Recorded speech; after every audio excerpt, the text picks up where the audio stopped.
ब्रह्मा जी अपने शरीर से 4 मुनि को प्रकट करते हैं, जो भगवान के साक्षात प्रथम अवतार भी हैं। अगर 24 अवतारों में नाम गिना जाए तो प्रथम अवतार सनकादियों का है। ये भगवान के ही अवतार हैं। सनक, सनंदन, सनातन, सनत कुमार, सनकादि ऋषि कहते हैं। तो सनकादि ऋषि प्रकट भय। भगवान कहते हैं देखो, एक काम तो करना पड़ेगा, क्योंकि पूर्ण ब्रह्म ने मुझे यह आदेश दिए हैं सृष्टि सृजन करो, तो वो काम तुमको हम सौंपते हैं। सनकादियों ने कहा कि प्रभु माफ करना पिताश्री, संसार के और सारे कर्म हमारे ऊपर थोपो, पर ये गृहस्थ धर्मों का कर्म हमें मत थोपो, क्योंकि यहाँ का इसके अंदर जाने में जो दुख है वो तो केवल हमें ही पता है, हमें पूर्ण तरीके से अनुभव है। इसलिए हम नहीं चाहते कि इस जंजाल में फंसे। पिता के वाक्यों को सीधा सीधा मना कर दिए तो बहुत क्रोध में भर करके कहते हैं कि अच्छा, इतना हिम्मत, पिता के आदेश को तुम नहीं मानते हो भाई, तो छोटे के छोटे ही रह जाओ। जब बड़े होकर के गृहस्थी में जाना नहीं चाहते तो बड़ा होकर के क्या करोगे? भजन पूजन ही तो करना है, छोटे ही रह जाओ। जब क्रोध में भर करके अपनी भ्रुकुटी को टेढ़ी करते हैं तो उस टेढ़ी भ्रुकुटी से भगवान रुद्र प्रकट हो जाते हैं। रुदन कर रहे हैं, या तो रौद्र अवस्था में भगवान आए हैं, इसलिए उनका नाम रुद्र है। ब्रह्मा जी हाथ जोड़ के कहें कि पुत्रदेव अब तुम ही संभालो। सनकादियों ने तो मना कर दिया सृजन करने का। शंकर जी बोले कि चिंता मत करना प्रभु, मैं सृजन करता हूं। भगवान सृजन करने तो लगे, परंतु भूत प्रेत पिशाच विविध प्रकार के जितने भी तमोगुण वाले जीव हैं उनको प्रकट करने लगे। भूत प्रेतादियों को ब्रह्मा जी बोले कि बस भैया रहने दो। कहते हैं कि इसी प्रकार आप सृजन करते रहेंगे तो एक दिन हमें ही खा जाएंगे। इससे अच्छा आप एक स्थान में रहिए और भजन पूजन करिए। जो कहते ही कैलाश पर्वत में आकर के विराजित हुए। परंतु कालांतर में ब्रह्मा जी के फिर और 10 मानस पुत्र हुए। ये मानस पुत्र कहते हैं क्योंकि ये कोई विवाह करके पुत्र उत्पन्न नहीं किया है, मन से ही पुत्र को उत्पन्न किया है, संकल्प मात्र से पुत्र को उत्पन्न किया है। कोई पुत्र तो मन से उत्पन्न भय, कोई कर्ण से उत्पन्न भय, कोई त्वचा से उत्पन्न भय, छींक आई तो छींक से कोई पुत्र उत्पन्न भय, कोई अंगुष्ठ से होए। तो ये सारे अंग प्रत्यंग अवयवों से उत्पन्न भय, इसीलिए इनका मानस पुत्र कहते हैं। मरीचित्रंगिरसो पुलस्त्या पुलः क्रतो भृगु वसिष्ठ दक्षश्च दशमस्तत्र नारदम। ये 10 पुत्र तो विशेष हैं। और भी पुत्र हुए, छाया से कर्दम हुए, नाक से इक्ष्वाकु जी हुए। कहते हैं कि दाहिने हाथ के जो अंगूठा है उससे तो साक्षात मनु जी उत्पन्न होते हैं, और बाएं वाले जो अंगूठे हैं उस अंगूठा से शत्रुपा जी प्रकट भई, स्त्री पहली बार। तो ब्रह्मा जी ने सोचे कि इनको सबसे पहले कार्य दिया जाए, ये ठीक से निभाएंगे। मनु महाराज जी को बोला, सत्यमस्यम पत्न्यानि सदृशान यत्मनो गुणै उत्पाद्य सा सधर्मेण गाम यज्ञ पुरुषम यजः।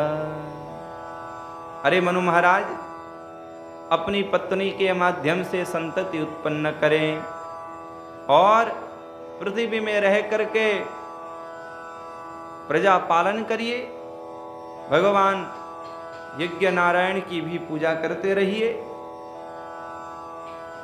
पिता के आदेश को शिरोधार्य तो करते हैं, परंतु मनु जी का कहना यह है कि पिताश्री बोले सृजन करूं तो करूं, कहां करूं? कोई अगर स्थान देवे तब करें, स्थान ही नहीं है। बोले पृथ्वी है ना। अरे महाराज, पृथ्वी तो रसातल में डूबी हुई है, कैसे होगा? तो ब्रह्मा जी बड़े चिंतित में हो गए। भगवान कहे हैं सृजन करो, परंतु यहां कोई मार्ग दिखाई नहीं पड़ता। ब्रह्मा जी उद्यम कर रहे हैं, परंतु बीच बीच में विफल भी हो रहे हैं। अब लोग हैं, भगवान के द्वारा उत्पन्न जीव हैं, तो विघ्न तो होगा ही, असफल भी होंगे। कहते हैं कि कर्म करके अगर असफलता मिले तो बीच में भगवान का स्मरण होना चाहिए। इस स्थान में अगर भगवान का स्मरण कोई व्यक्ति करता है तो उस काम को बनाने के लिए स्वयं भगवान आ जाते हैं। परंतु ऐसा नहीं है कि कर्म करने से पहले ही भगवान का स्मरण करके कह दें कि प्रभु हमसे तो ये काम नहीं बनता, आप ही करो। कहते हैं ऐसे कर्म रहित व्यक्ति हाथ पैर दसों इंद्रियों को लेकर के भी कर्म करने से जो पृथक हो जाता है, दूर हो जाता है, बोले ऐसे व्यक्ति को तो और लूले लंगड़े बना करके भेज देते हैं। इसलिए कहते हैं ब्रह्मा जी खूब कर्म कर रहे, परंतु मार्ग नहीं दिखाई पड़ता कि करें तो करें, सृजन प्रारंभ कैसे है। इसलिए सत्यमस्यमपत्यानि,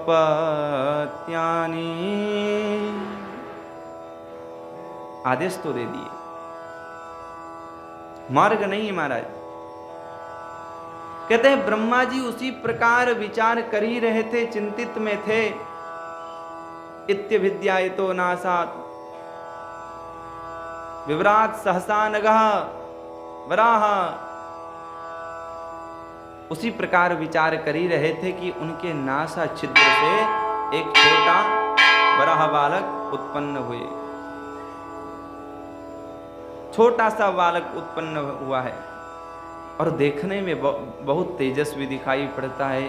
अब ब्रह्मा जी तो ऐसे ही आश्चर्य में भर कर के देख रहे हैं कि भैया ये क्या आ गया, कौन सा क्या बालक है, ये तो जान नहीं पड़ता। इस प्रकार सभी के सभी संशय में होकर के देख ही रहे थे। दृष्टोंगुष्ट शिरो मात्र क्षणात् गंड शिला समः, देखते ही देखते भयंकर शिला के समान उनका शरीर हो आया।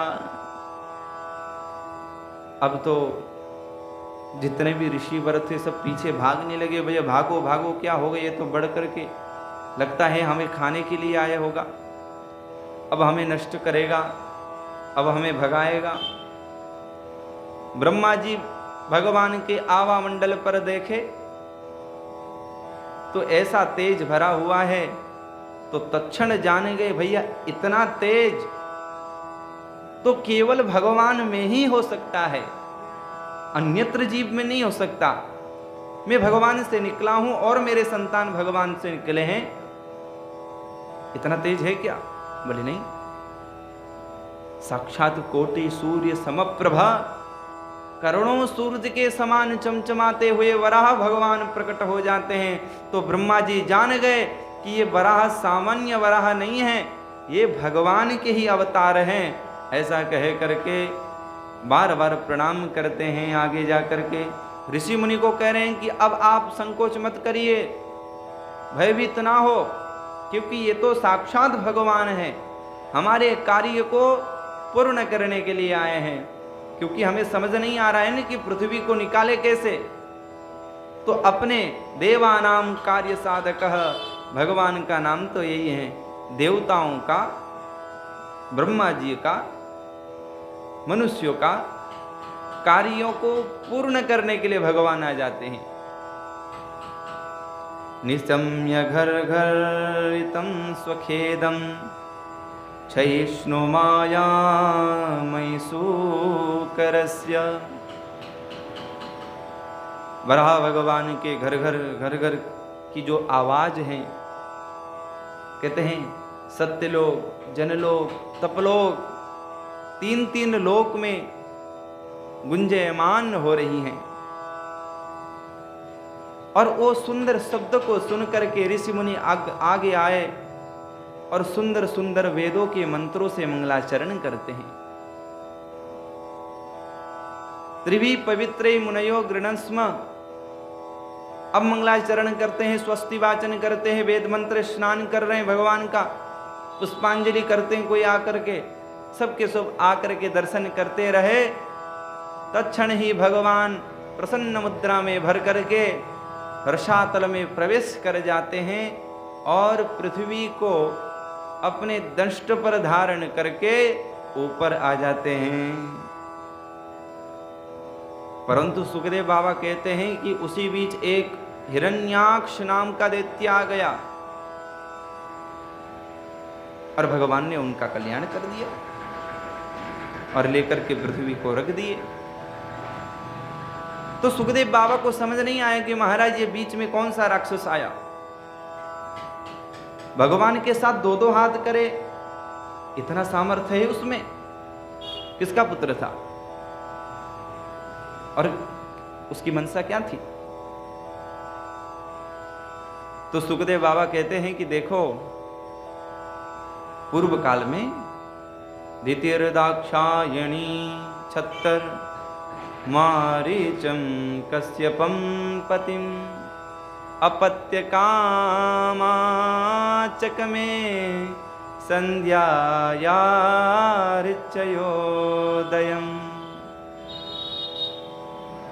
शास्त्र विरुद्ध अगर कोई कर्म करता है तो भगवान सबसे पहले दंड देने के लिए आ जाते हैं, और उस व्यक्ति को तो भगवान सबसे पहले दंड देते हैं जो भगवान का भक्त हो। भक्त हो करके कोई गड़बड़ करता है तो भगवान सबसे पहले दंड देते हैं।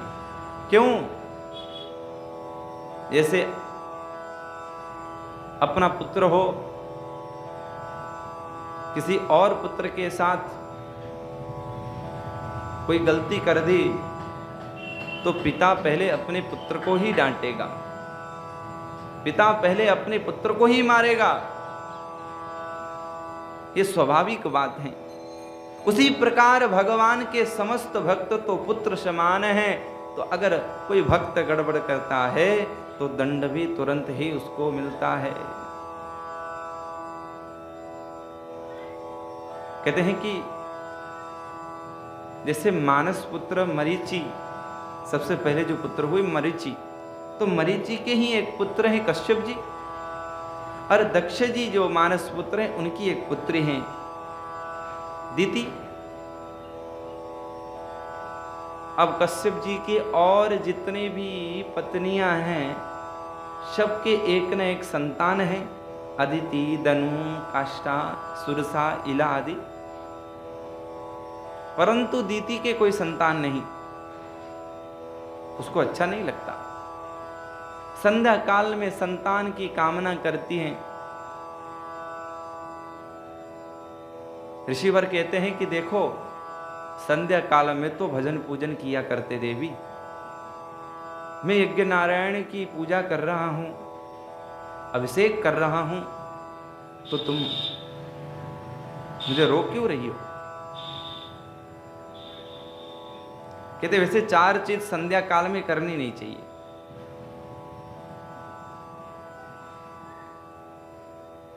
बहुत समझाते हैं फिर भी नहीं मानते। एस घोर तमा बेला घोराणाम घोर दर्शना चरन्ति यस्यां भूतानि भूतेशानुचराणि। अरे देवी, आपको पता नहीं होगा, भगवान शंकर अपनी पत्नी के साथ संध्याकालीन वेला में ही चलते हैं, अपने अनुचर के साथ चलते हैं, लंबे लंबे पास जिनके हाथ में हैं, लंबी तलवार लेकर के चलते हैं। अब संध्या काल में जो शास्त्र विहीन कर्म है उस कर्म को तुम करने लग जाओगी तो फिर शंकर जी अवश्य दंड देंगे। क्षणे रुष्टा क्षणे तुष्टा रुष्टा तुष्टा क्षणे क्षणे। जितना जल्दी भगवान प्रसन्न हो जाते हैं शंकर, उतना ही जल्दी भगवान रुष्ट भी हो जाते हैं। इसलिए ये नहीं सोचते हैं कि इसने कितनी गलती की है, ये नहीं देखते हैं कि इनने सचमुच में गलती की है कि नहीं, बस दिख पड़ी तो फिर दंड देते हैं। इसलिए देवी मैं तो कहता हूं संध्या काल में ये कार्य ठीक नहीं। संतति उत्पन्न बहुत बड़ी इच्छा है, ठीक है, परंतु मानी नहीं, गर्भवती हो गई। गर्भवती होने के बाद में उनको ऐसा आभास हुआ कि अब मैंने गलती कर दी। कश्यप जी से पूछते हैं कि जो संतान होगा मेरा, उसमें कोई त्रुटियां होगी कि? कश्यप जी बोले त्रुटियां की बात छोड़ो देवी, भगवान शंकर तो गर्भ को ही नष्ट करते हैं। तो बहुत डर गई, चरण पकड़ करके रोने लगी, हे प्रभु आप तो सर्वस्व हो, सर्वज्ञ हो, सब कुछ जानते हो, कृपया करके मेरे संतान को कुछ नहीं होना चाहिए, बचा लीजिए। कश्यप जी बोले जाओ भगवान शंकर की आराधना करो तो आपके संतान की रक्षा हो जाएगी, परंतु ध्यान रहे राक्षस पुत्र होकर के आएंगे। फिर मुंह लटक गया। कश्यप जी कहते हैं कि एक अच्छी बात यह भी है कि इन दोनों बालकों को ठीक करने के लिए भगवान स्वयं अनन्य रूप धारण करके आएंगे, अपने हाथों से अपने पास लेके चलेंगे। फिर प्रसन्न हो गई। और तो क्या कहूं देवी, 2 पुत्र में से एक पुत्र में, पुत्र के 4 पुत्र होंगे, उन 4 पुत्र में जो सबसे छोटा पुत्र होगा, कहते हैं वो तो महान भागवत होगा। प्रहलाद जी को कह रहे हैं। तब तो दीति की इच्छा हो गई कि इस संतानों की रक्षा करें, तो भगवान शंकर की आराधना करती हैं। परंतु उसको ये ज्ञात है कि उत्पन्न होंगे तो देवताओं को सताएंगे, ऋषियों को सताएंगे, ब्राह्मणों को सताएंगे, कुछ समय अंदर ही रखा जाए। ऋषि पत्नी होने के कारण से 100 साल तक तो गर्भ में ही रखी रहती है, परंतु अंदर का तेज इतना प्रबल रूप से विकसित होने लगा कि बाह्य तेज ही नष्ट हो गया, फीका फीका होने लगा। देवताओं को बड़ा डर लगा, भगवान ब्रह्मा जी के पास गए, प्रभु ऐसा क्या हो रहा है? तो ब्रह्मा जी पूरी घटना सुनाते हैं। देखो ये बात है कि पूर्व काल में जो मेरे मानस पुत्र हैं सनकादि, सनक सनंदन, सनातन, सनत कुमार, उनने एक बार निश्चय किए कि भगवान का दर्शन कर लें,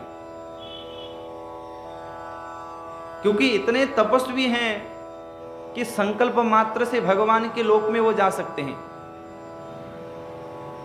भक्ति के दृष्टि में बड़े अमीर हैं ये, पैसे से अमीर नहीं। कहते हैं भक्ति की अगर दृष्टि से देखा जाए, जो कहते हैं ऋषि महात्मा जो हैं बड़े बड़े, वो बड़े अमीर हैं। पैसों के बल पर एक क्षण में दिल्ली है तो एक क्षण में बंबई है। मन में ऐसी इच्छा हुई कि अमेरिका घूम करके आ जाए तो तत्क्षण पहुंच करके आ सकता है वो व्यक्ति जिसके पास धन हो, और जो व्यक्ति निर्धन हो तो महाराज 1 साल से वो मेहनत करके भी वो नहीं जा पाएगा। उसी प्रकार ऋषि मुनि तपोबल से इतने मजबूत हैं कि तत्क्षण भगवान के लोक में जा सकते हैं। सामान्य जीव तो बेचारा उस लोक में एक बार जाने के लिए बहुत मेहनत से कर्म करता है, बहुत परिश्रम करता है, बहुत सत्कर्म करता है, अपने आप को यम नियम आसन आदियों में अष्टांग योग में ढालता है, तब कहीं जाकर के उसको मोक्ष मिलती है, मोक्ष की प्राप्ति होती है। परंतु ऋषिवर ऐसे ही सक्षम है कि वो संकल्प मात्र से भगवान के द्वार में जा सकते हैं और संकल्प मात्र से दर्शन करके लौट करके भी आ सकते हैं। तो सनकादियों के मन में यह विचार हुआ कि भगवान के दर्शन में बड़ा आनंद है, चलो भाई दर्शन करके आए। 4 मुनि गए। अब ब्रह्मा जी के श्राप से बिल्कुल छोटे छोटे 5 वर्ष के दिखाई पड़ते हैं। ब्रह्मा जी कहे तो सच कहूं तो बोले पूर्वे शाम अपि पूर्वजम, शंकर जी से भी पहले के हैं ये। अब द्वारपाल बैठे हैं 2, उनको लगा इधर उधर खेलते हुए बच्चे आ गए और प्रवेश करना चाहते भगवान के द्वार पर। डांट करके भगा दिया, अरे कहां से आते हो भाई, चले जाओ, इधर कुछ नहीं है। सनकादि बोले कि महात्मा, बोले दर्शन करना है। अब छोटे छोटे देख करके डांट दिए। एक तो महात्मा क्रोध में भर करके श्राप दे दिए कि बहुत उल्लंघन करता है। भगवान के द्वार में अगर कोई व्यक्ति जाता है तो काम, क्रोध, मोह, लोभ ये सब कुछ नष्ट कर लेता है। या तो वही व्यक्ति भगवान के द्वार पर जा सकता है जिसने पहले ही काम, क्रोध आदियों को नष्ट कर चुका है। और तुम लोग सदा सर्वदा भगवान के द्वारपाल हो करके भी मन में द्वेष रखते हो, मन में क्रोध रखते हो, ठीक नहीं है। तद्वामस्य परमस्य विकुंठ भर्तुम कर्तुम प्रकृष्टमयी धीमहि मंददिभ्याम। अरे मंद बुद्धि वालो, श्राप देते हैं कि 3 जन्मों तक राक्षस योनि में भटको। श्राप प्राप्त होते ही दोनों बड़े घबराए और तुरंत ऋषि के चरण में लिपटने लगे कि महाराज, बोले हमें पता नहीं था कि आप इतने तपस्वी हो, इतने योगी राज हो। गिड़गिड़ाने लगे। अब क्या, अब भगवान तो सब जानते हैं, सर्वज्ञ हैं। अंदर बैठे भगवान बाहर आ गए। जैसे अभी मैंने कहा, अगर अपने पुत्र हों तो पुत्र ने गलती की हो या नहीं उससे कोई मतलब नहीं है। एक बार तो अपने पुत्र को पहले डांटना ही चाहिए। पुत्र के डांट में भी बगल वाले को बहुत बड़ा असर है। डांट तो अपने पुत्र को रहे भगवान,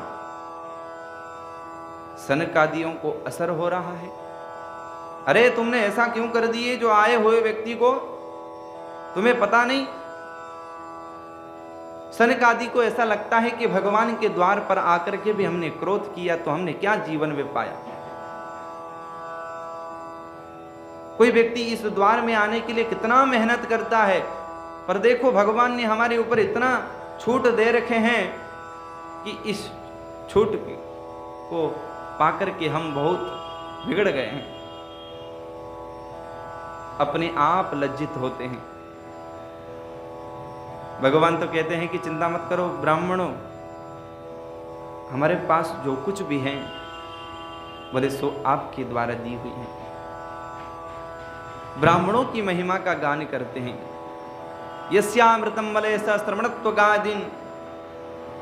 भगवान कहते हैं कि मैं कहां तक वखान करूं। अगर ब्राह्मणों के प्रति प्रतिकूल व्यवहार अगर एक हाथ करता है तो दूसरे हाथ से मैं उस हाथ को काटने के लिए भी पीछे नहीं हूं, यानी कि तत्क्षण उस हाथ को काटूंगा। विप्र प्रसादात धरणी धरो हम। आज इस वैकुंठ लोक की महिमा इतनी ज्यादा है तो केवल और केवल प्रभु आपके दिए हुए प्रसाद ही हैं। ये आपका प्रसाद है। सनकादि को बड़ा अच्छा लगा, परंतु मन में ग्लानि है कि भगवान के पार्षदों को हमने श्राप दिया। परंतु ये आंतरिक बात अलग है। सनकादि काम, क्रोध, मोह, लोभ में कैसे युक्त हो सकते हैं। आज भगवान की इच्छा थी इन दोनों को श्राप मिल जाए, श्राप मिल के जाएं तो मैं अवतारण ले लूं, अवतार ग्रहण कर लूं। सनकादि आज श्राप नहीं देते तो भगवान श्री राम कैसे आते? अगर सनकादि उनको श्राप नहीं देते, भगवान श्री कृष्ण अवतार पूर्ण अवतार लेकर के क्यों आते? इसलिए ऋषिवर तो भगवान के कार्यों को पूर्ण करने के लिए बने होते हैं। नारद जी आदि जितने भी ऋषिवर हैं, भगवान के अभिप्राय को वो जानते हैं कि भगवान अब क्या करने वाले हैं। वो तो सहयोग करने आए हैं। और जय विजय तो वैसे उद्दंडित है ही हैं। कहते हैं कि पहले लक्ष्मी मैया को भी रोक दिए थे। भगवान सोचे ही थे कि एक दिन न एक दिन तुम्हें हटाएंगे। सनकादि जब प्रणाम करके दर्शन करके वहां से परिक्रमा कर करके चले गए तो भगवान ये जरूर कहते हैं कि देखो आपको श्राप इनने दिए तो इनकी कोई गलती नहीं है। बोले गलती तो आप ही की है, क्योंकि पहले लक्ष्मी मैया को भी तुमने रोका था। बोलो अपने घर वाले को द्वारपाल अगर रोक दे तो महाराज उसकी क्या गति? कई कारण है, परंतु ब्रह्मा जी देवताओं को ये कथा सुना रहे हैं। कहने कि जब श्राप से श्रापित हो गए तो सीधा जाकर के दिति के गर्भ में गिर गए हैं। तो देवताओं बोले यही गर्भ आज इतना तेजस्वी, इतना तेज युक्त है जिस तेज से बाह्य तेज फीका पड़ गया। रात में तो कई दीप जलाओ तो ऐसी महिमा है दीप की, क्या कहें। अंधकार के सारे वस्तु उनकी जय जयकार करते हैं। महाराज आप तो बड़े तेजस्वी हो, प्रज्वलित हो, सारी तिमिर को ध्वस्त करने वाले हो। परंतु दिन में जब भुवन भास्कर प्रकाशित होते हैं, उदयमान हो जाते हैं, तो उस समय दीप जलाओ तो कोई महिमा नहीं रह जाती, सारा तेज क्षीण होकर के रह जाता है। उसी प्रकार जब हिरण्याक्ष और हिरण्यकशिपु गर्भस्थ में रहते हैं तो सारे तेज को हरण करके रह गए। कालांतर में जन्म देती हैं, नामकरण हो गया, कश्यप जी नामकरण करके हिरण्याक्ष हिरण्यकशिपु। कहते हैं कि जो दिति के गर्भ में पहले आया उसका नाम तो हिरण्यकशिपु है, और जो हिरण्याक्ष दिति के गर्भ से जो पहले उत्पन्न हुआ, प्रकट हुआ, जन्म ले लिया, उसी का नाम हिरण्याक्ष है। तो इस दृष्टि से हिरण्यकशिपु बड़ा भाई हुआ। तो अब आश्चर्य की बात यह है, जन्म तो ले लिए, प्रत्येक दिन एक एक फीट बढ़ जाना है। कुछ दिन के अंदर ही इतने भीमाकार में परिणत हो गए। जैसे भगवान वराह प्रकट होकर के विशाल आकार को ले लिए, उसी प्रकार इन दोनों भाइयों ने भी बहुत जल्दी बड़ा आकार ले लिए। एक का नाम तो हिरण्याक्ष है और दूसरा का नाम हिरण्यकशिपु है। हिरण्य कहते हैं सोने को, अक्ष कहते हैं आंख को। कहते हैं कि जिस आंख से केवल हिरण्य सोने को ही देखना चाहता हो, सुविधा को ही जो देखना चाहता हो, उसी का नाम हिरण्याक्ष है। हिरण्य कहते हैं सोने को और कशिपु कहते हैं पलंग को, सैया को। कहते हैं कि सोने की सैया का की ही चाह जो रखता हो वही हिरण्यकशिपु है। तो इनकी जो मनसा है वो अय्यासी की है। इसलिए कश्यप जी इतने तेजस्वी होने पर भी ये वास्तव में तेजस्वी नहीं हो पाए, बड़े हो गए। देवताओं के वहां जाते एक बार हुंकार मार दिए महाराज, सारे के सारे देवता भाग खड़े हो गए। कोई भी इनको टक्कर देने वाला नहीं है,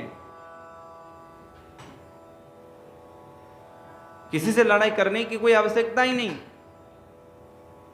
इन वहाँ से जब प्रवेश करते हैं तो सारे देवता वहाँ से पलायन कर जाते हैं।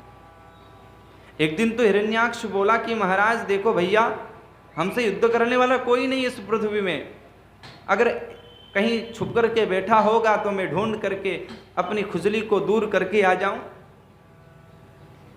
हिरण्यकशिपु कहा कि जा भैया विजय भव। पहले तो वरुण लोक के वहां गया, लगता है कि वरुण जी कुछ दमदार हैं। बोले कि भैया देखो, तेरे को नष्ट करने के लिए तो भगवान आ चुके हैं, तो मैं क्यों लड़ूं। मनी मन सोचे, इसलिए उल्टा ही आदर करते हैं कि भैया हिरण्याक्ष, बोले आप जैसे बलवान से हम युद्ध कैसे कर सकते हैं। आपका बल और मेरा बल कोई वर्णन नहीं हो सकता प्रभु, इसलिए मैं तो आपका सेवक हूं। खूब भूरी भूरी प्रशंसा कर देते हैं। प्रशंसा के बंधन पर बंध करके वहां से चल दिया। आगे गए तो नारद जी मिल गए। नारद जी को ही ललकार करके बोला, ए बाबा आजा, हमसे ही दो दो हाथ कर ले। नारद जी बोले, महाराज अगर मैं हार भी लूं जीत भी लूं, नाक तो आपकी ही कटनी है। बोले क्यों? क्योंकि ऐसे मैं जीत नहीं सकता। अगर मैं हार भी लूं तो नाक इसलिए कटेगी क्योंकि लोग में यही सोचेंगे कि इतना बलवान होते हुए भी नारद जैसा एक दुर्बल प्राणी से जीत लिया, तो क्या महिमा हो गई आपकी। अरे महाराज, महिमा तब होती है जब बराबर से लड़ाई युद्ध कर करके विजय श्री प्राप्त की हो। इसलिए मैं तो यही कहता हूं, बड़े बड़े वीर आज पृथ्वी में थोड़ी कमी है। जाइए ढूंढिए और उन वीर से आप युद्ध करिए। कहते हैं भैया हम ये ढूंढ ही तो रहे हैं, अगर कोई एक वीर हो तो मेरा उसका नाम बता दे, अभी मैं चल करके उसे दो दो हाथ कर लूं। तो नारद जी मुनि बोले कि प्रभु यहां से नीचे चले जाइए। नीचे जाएंगे तो आपको एक वराह दिखेगा जो पृथ्वी को लेकर के ऊपर की ओर आ रहा है। आपसे युद्ध करने का लायक उसमें है प्रभु, आप जाकर के युद्ध करिए उससे। अब भगवान का मन जो है वो नारद है। कैसे कहां से क्या करके राक्षस भगवान के पास पहुंचाना है राक्षस को, ये कार्य तो केवल नारद जी करते हैं। अब वहां पहुंच गए। ददर्श तत्राभिजितं धराधरं प्रोन्नीयमाना मणिमग्रदंष्ट्रया। भगवान को देखा, लाल लाल नेत्र को लेकर के भगवान आए हैं। तीखे तीखे दंष्ट को लेकर के भगवान आए हैं। उस दंष्ट के बीच में पृथ्वी को धारण किए हैं, ऊपर की ओर आ रहे हैं। कहते हैं कि भगवान की आंख से जब आंख मिल जाती है तो हिरण्याक्ष के अंदर के जितने भी तेज हैं, जितने भी श्री हैं, सब के सब भगवान हरण कर लेते हैं। स्वरुचो ऋणश्रिया, आज श्रीहीन हो गया। बल देने वाला, बल लेने वाला तो केवल परमात्मा है, तो उसी की मर्जी होती है। संकल्प मात्र से ले लिए, फिर भी अभिमान तो साथ में है भगवान। अभिमान में भर करके कह दिया, जहां से जाओ वन गो चरो मृगा। अरे भैया, इस समुद्र तल पर पे जंगल में विचरण करने वाला जो वन प्राणी सूकर होता है, ये कहां से आया यहां? क्योंकि वन्य प्राणी तो वन में ही शोभा देती हैं, उसकी शोभा वन में है, ना कि जल में। भगवान भी मुस्कुराते पलटवार करते हुए कहे कि भैया तू जो कहता बिल्कुल सत्य कहता है। सत्यम वयं भो वन गोचरा मृगा युष्मान विदान मृगे ग्राम सिंहान। भैया तू जो कहता है बिल्कुल सत्य सत्य कहता है। हम तो वन गोचर ही हैं, वन्य प्राणी हैं, वन में विचरण करते हैं, परंतु तू ग्राम सिंहन कहाँ से आ गया?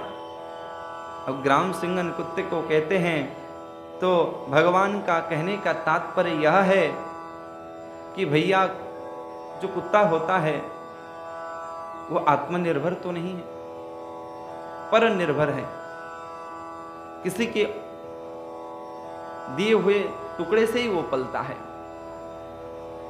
तो मैं तो भैया अपना कर्म कर करके खाता हूं, और तू पर निर्भर वाला व्यक्ति यहां क्यों डोल रहा है? जा किसी के पास। इतना जो कह दिया महाराज, हिरण्याक्ष को तो केवल बहाना ही चाहिए, बल हो या ना हो, भगवान के ऊपर आधम का। भगवान तो लेकर के अपनी ओर दिशा की ओर जा रहे हैं और पीछे से गदा प्रहार करने लगा। अब बार बार ललकारता है तो भगवान भी उसको उसी प्रकार खेल रहे हैं उसके साथ, जैसे चूहे के साथ बिल्ली खेलता है। अब बिल्ली को पता है कि मैं खा जाऊंगी, फिर भी कुछ समय तो खेल लेती हैं। उसी प्रकार भगवान उसके साथ क्रीड़ा कर रहे हैं, पर देवताओं को जो लगता है बिल्कुल सत्य लगता है। ऊपर तो देवता डरे बैठे हैं, अगर भगवान भी हार जाएंगे तो हमारी क्या गति हो जाएगी? फिर तो जिंदगी भर इनके चरण धो करके बैठना पड़ेगा, चरण की सेवा करनी पड़ेगी। प्रभु बोले, हमारी रक्षा करने वाले तो आप ही हो, कृपया तुरंत इसका वध करें। अब कोई नहीं जान रहा है कि भैया भगवान अभी क्रीड़ा कर रहे हैं। अब सबको लगता है कि भगवान भी इसके बल के सामने निर्बल होते दिख रहे हैं। अब भगवान को क्रोध तनिक तब आया जब हिरण्याक्ष भी अभिमान में भर करके एक मुष्टि प्रहार भगवान के वक्षस्थल पे जड़ दिया। तम मुष्टि भी निघ्नहंतम वज्र सारैरदोक्षजः। कहते हैं वज्र के समान कठोर मुष्टि प्रहार भगवान के वक्षस्थल पर करता है। और भगवान को तो ऐसा लग रहा है कि हाथी के ऊपर अगर फूल फेंका जाए तो कोई दर्द है, कोई कष्ट है, पर भगवान सोचे कि अब इसका कल्याण कर देना चाहिए। देवता ऊपर से चिल्लाए जा रहे हैं, प्रभो अधुन्नैव भिजन्नाम योगमर्होर्तिको यगात्। अभी जो मुहूर्त हैं वो सबसे सुंदर मुहूर्त हैं, अभिजीत मुहूर्त। अब इस मुहूर्त में भी आप कल्याण नहीं करेंगे तो बाद में आपको बिल्कुल नहीं मिलेगा।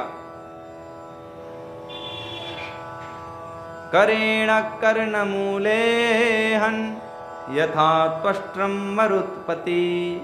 भगवान एक थप्पड़ जड़ देते हैं, एक थप्पड़ प्राप्त होते ही धड़ सर से निकल गया, छिन्न भिन्न हाथ इधर उधर चले गए और घूम करके प्राणांत हो करके वमन करता हुआ जमीन में गिर के मर गया। कहते हैं कि उसकी अवस्था जो है दयनीय हो चुकी थी, छिन्न भिन्न हो गया। कहते हैं कि उसके पुंजी, उसके जितने भी अवयव थे वो अलग अलग होकर के आ गए। अब देवताओं को ऊपर से लगा भैया रक्त वमन करता हुआ गिर गया तो मर गया। कन्फर्म हो गए तो भगवान की स्तुति करने लगे, जय जयकार करने लगे, ऊपर से सुमन वृष्टि करते हैं, भगवान की जय हो, यज्ञ भगवान की जय हो, यज्ञ भगवान की जय हो। और नीचे आकर के स्तुति गाते हैं, नमो नमस्ते खिल यज्ञ तंतवे स्थितो गृहीत्वा मलसत्वमूर्तये दृष्ट्या हतोऽयं जगतामरुन्तो त्वत्पाद भक्त्या वयमीश निवृता। देवराज इंद्र कह रहे हैं कि प्रभु नमो नमस्ते खिल यज्ञ तंतवे, आप यज्ञ स्वरूप हो, आप वराह अवतार को लेकर के आए हैं। दृष्टया हतोयम जगता मरुंतु, आप देख रहे ना प्रभु, आपने जिसको अभी अभी मारा, बोले इसने तो हमें इतना सताया कि हमें जीना ही मुश्किल कर दिया था, परंतु तत्पाद भक्त्या वयमेष निवृता, आपके पाद चरण में शरण ग्रहण करने के कारण से हम इस जंजाल से निकल गए।